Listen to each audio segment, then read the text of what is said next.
Good morning, everyone. My name is Risatyo Arya Marlini Purba, and modern facial recognition technology has a significant fairness problem. There is a documented 17.4% accuracy gap between individuals with light and dark skin tones. This is not just a minor technical glitch. This is a systemic issue that leads to tangible, real world consequences. This disparity means the technology is less reliable for a substantial portion of a global population, which we will explore in more detail. The data clearly shows this bias. When we look at performance metrics, the disparity is stark. On average, commercial face recognition system has an accuracy rate on 94.2% for light-skinned individual, but this dropped significantly to only 76.8% for those with dark skin, constituting a 17.4% point gap. This gap is not just in accuracy, is it also reflect in error rate. The false positive rate, where the system incorrectly identifies someone, is also dramatically higher from dark-skinned individuals.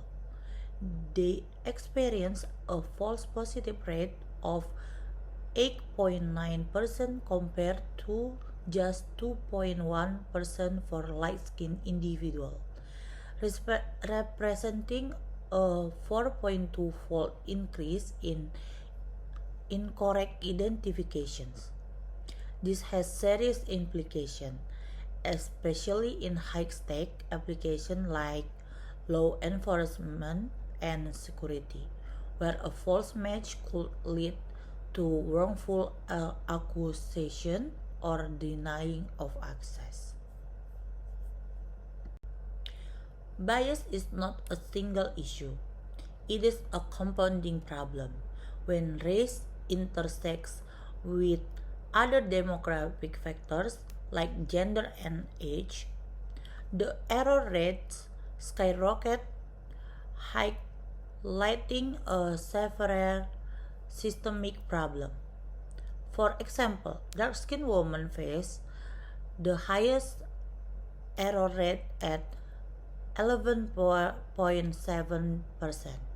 The false positive rate are even higher for dark-skinned elderly individuals, rising up to 13.2%.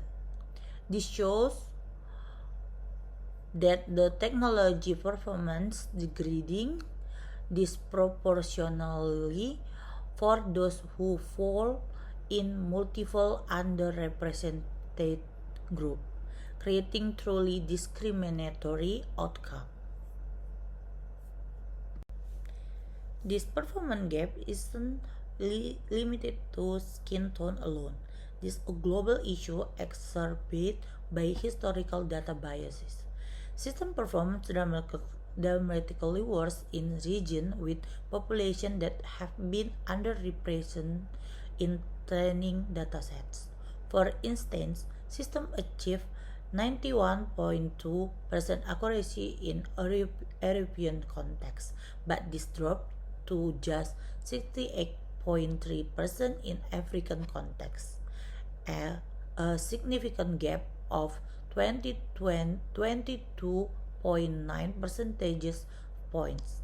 This is reflection of datasets that are historically biased toward Western populations. Furthermore, cultural factors like traditional attire and religion coverings significantly hinder performance.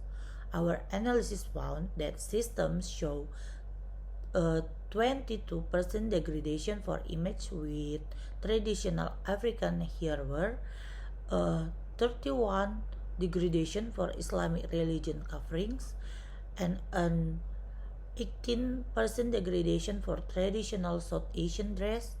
This underscores the need for a multi-phase approach to consider both demographic and cultural diversity.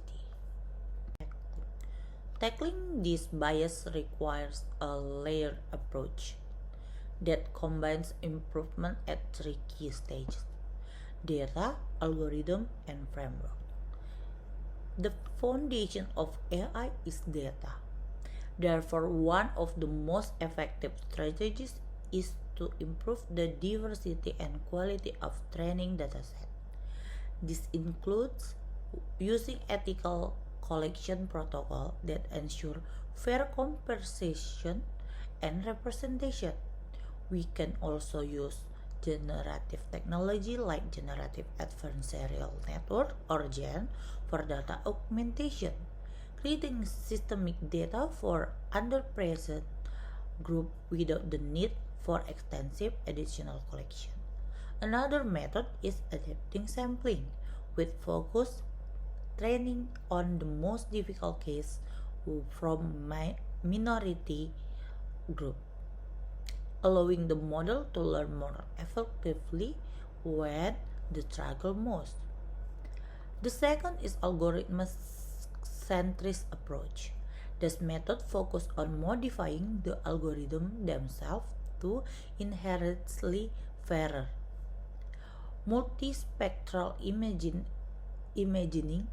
is one such technology that uses near infrared band to improve feature detection on dark skin, which is often challenging with visible light alone due to melanin absorption, and additionally, adaptive features can dynamically select different feature set based on detection skin tone, optimize performance for each individual.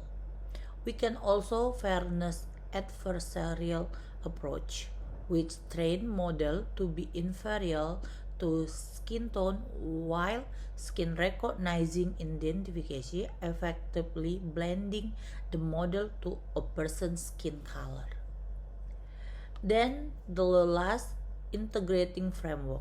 The most promising solution combine all these approaches. We found that integrated framework are 19.2% more effective than single solution approach. Example include IBM Fairness 390, a toolkit with over 70 fairness metrics and 10 bias mitigation algorithm. The second is MIT FATE. This framework emphasizing accountability and transparency through standard data sheet and continuous monitoring. Then there are Microsoft Referenceable AI focus on inclusive design and human oversight throughout the entire development life cycle.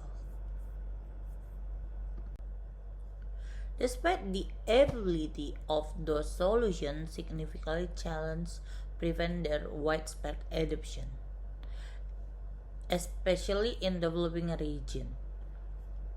Adoption rate for adoption disparity bias mitigation are only 29% of Africa and 31% in South America, compared to 78% in North America.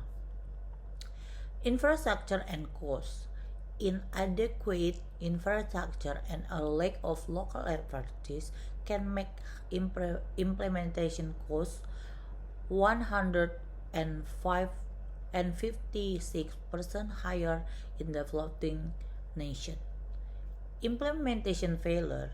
The success rate of academic framework dropped dramatically from 87% in control setting to just 34% in full development, highlighting a critical gap between research and practical application. In conclusion, our review for 47 studies from 2020 until 2025 revealed several key takeaways. Dark-skinned individuals experienced a 17.4 percentage point accuracy gap and a 40.2 times higher false positive rate. Integrated frameworks are proven to be 19.2% more effective than single approach solution. A 20.9 percentage point regional performance gap existing between European and African contexts, emphasizing the needs for cultural adaptation. Moving forward, we must focus on longitudinal studies, developing cultural adaptation methodologies, and fostering interdisciplinary collaboration. Building fair AI is a shared responsibility, requiring a collective effort from researcher, development, and policymaker, and the community direct effect by this technology. Thank you for your attention. I will now open the floor for